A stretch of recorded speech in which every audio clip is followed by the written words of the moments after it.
Americans swapping candy canes for cough drops this holiday as cases of the flu are skyrocketing around the country.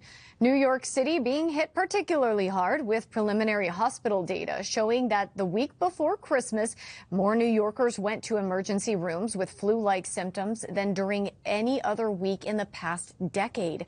Exacerbating the issue, according to experts, this new flu strain has mutated in ways that help it evade the body's immune defenses, ensuring it's not an exact match for the virus included in this season's flu vaccine.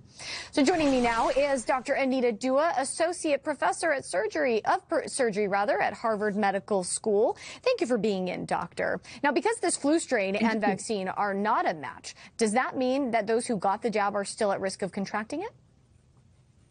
Yes, if you get the jab, even if it is a perfect match, you can still be at risk of contracting it. The vaccine really is to ensure that if you are vaccinated, the type of flu that you get in terms of your symptoms are not so severe. I am a vascular surgeon, and while we talk about the flu, we always talk about a fever, we talk about coughing, we talk about breathing. But as a vascular surgeon, unfortunately, what I sometimes see in patients who have the flu is patients, unfortunately, where their hands and feet have actually died, and I have to go and amputate them because they get horrible flu that leads to sepsis. They're in the ICU, and ultimately they cannot get blood flow to their hands and feet. So severity of the flu is really important, and that's really where the vaccine comes in to help. I see. Now, if people haven't gotten their flu shot yet, do you believe it's still worth them for them to get it now that we're almost into the new year? Oh, absolutely. Certainly. Because right now is really the peak of when we're seeing a lot of these cases. And of course, it's also Christmas time. It's New Year's time. It's when we're all hanging out with the family, when we're going out shopping. And so you're, of course, at high risk.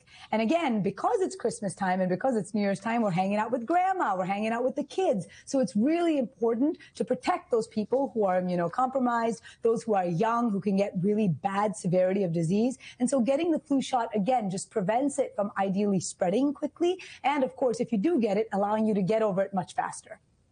I see. Okay. And let's turn to another really crucial headline here. The Massachusetts Department of Public Health has issued an advisory about possible measles exposures in multiple locations in the state.